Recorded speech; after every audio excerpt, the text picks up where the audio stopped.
Baik, kita lanjutkan. Tadi sempat terputus.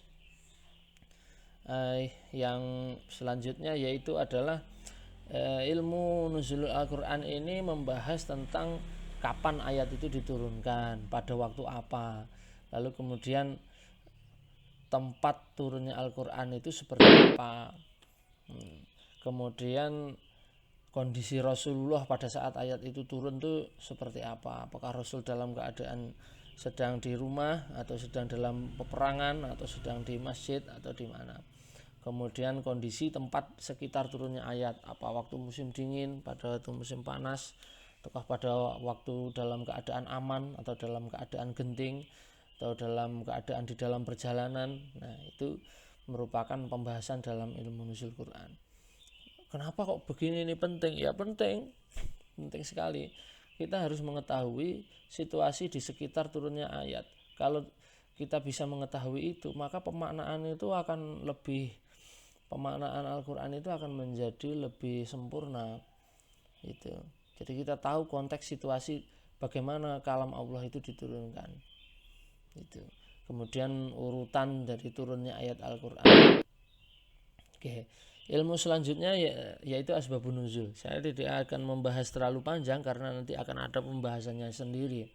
Asbabun nuzul itu mempelajari tentang sebab-sebab diturunkannya ayat. Asbabun nuzul ini diketahui melalui riwayat sahabat. Riwayatnya itu ada yang sangat jelas menyebutkan sebab turunnya ayat, ada yang hanya memprediksi saja. Jadi misalkan ada riwayat begitu, ayat ini turun sebabnya ini, begitu kata sahabat Nabi itu. Ada pula sahabat Nabi itu yang hanya mengatakan pada waktu ayat ini turun kondisinya semacam ini. Nah, itu seperti itu. Ada beberapa ayat yang turun karena satu sebab, jadi ada karena satu peristiwa tertentu, lalu kemudian banyak ayat itu turun. Ada juga satu ayat itu yang turun melalui beberapa versi cerita. Ada banyak versi cerita, lebih dari satu, mengatakan ayat itu turun sebabnya ini. Sebagian yang riwayat lagi mengatakan ayat ini turun sebab masalah ini.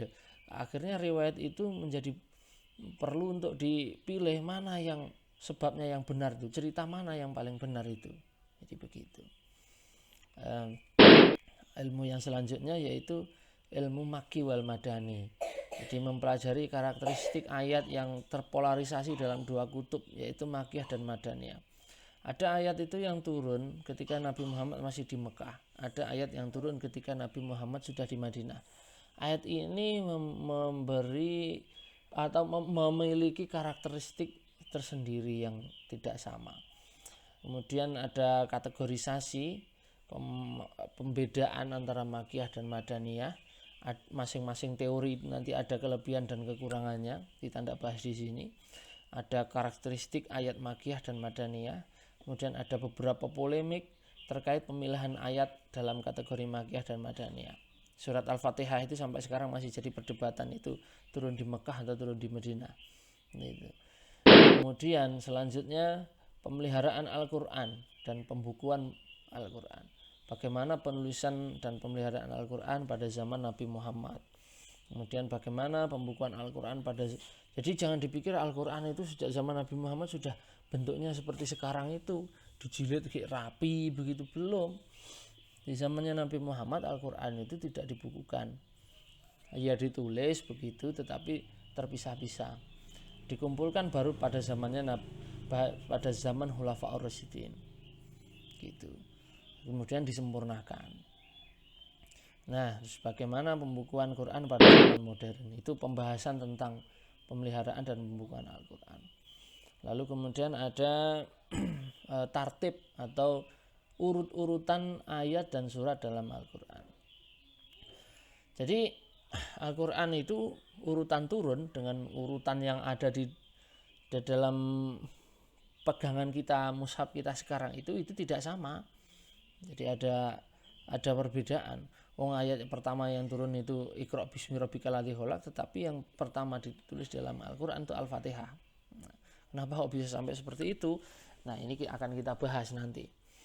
Ada konsep tauqif dan taufik dalam urutan ayat Al-Quran. Ada urutan ayat, ada urutan surat, Nah, juga nanti pembahasan mengenai surat Al-Anfal dan At-Taubah. Kenapa At-Taubah itu tidak ada bismillahnya?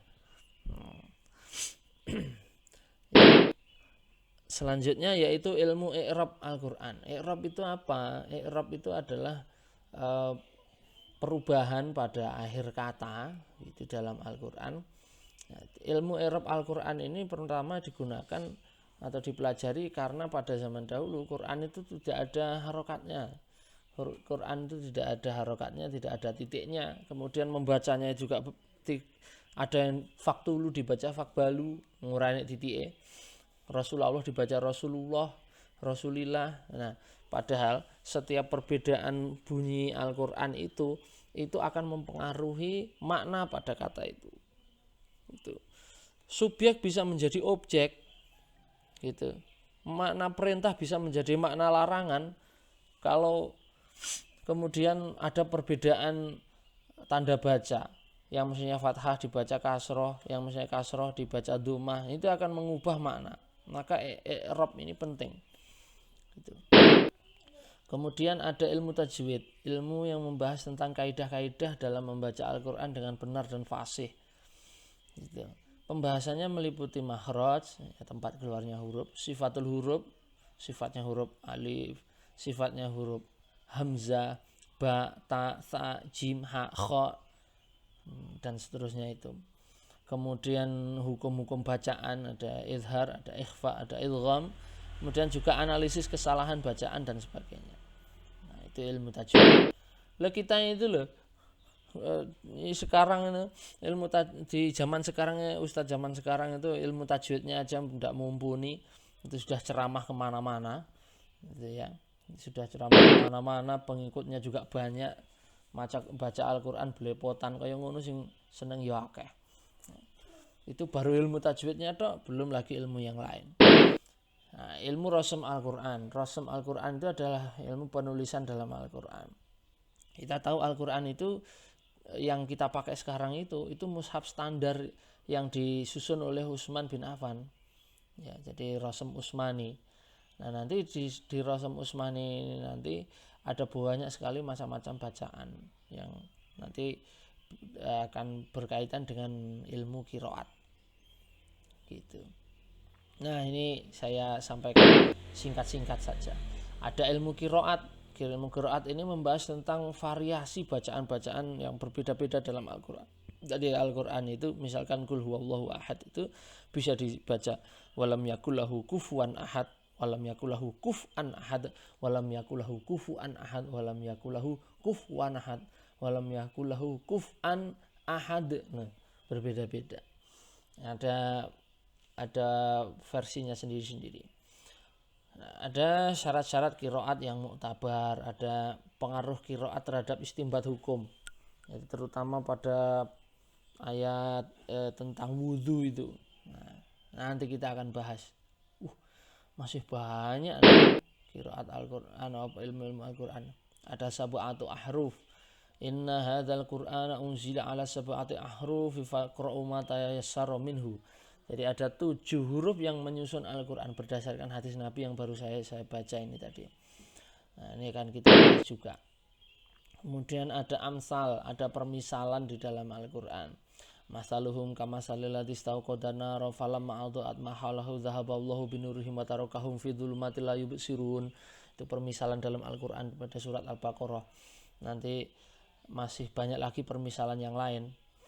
Ada beberapa unsur yang membentuk model permisalan dalam Al-Quran. Dan juga ada hikmah dari pemisalan Al-Quran itu. Selanjutnya nanti ada ilmu tentang qasasul Quran atau kisah-kisah di dalam Al-Quran. Pembahasan mengenai kisah-kisah dalam Al-Quran ini, di dalam Quran itu ada kisah itu yang sama, itu diulang berkali-kali. Seperti kisahnya Nabi Musa itu. Berkali-kali dalam Al-Quran, bisa sampai 2 kali 3 kali itu kisahnya Nabi Musa itu diulang-ulang. Ada juga kisah itu yang hanya ditampakkan sekilas saja dan tidak dijelaskan secara rinci. Contohnya kisahnya Luqman. Luqman itu hanya dikisahkan 1 kali di dalam surat Al-Luqman, itu pun tidak dikasih tahu Luqman itu nabi apa bukan, umatnya siapa, lahir kapan, tahun berapa, di mana, itu tidak ada. Dan Luqman itu juga menjadi sesuatu yang misterius. Itu di dalam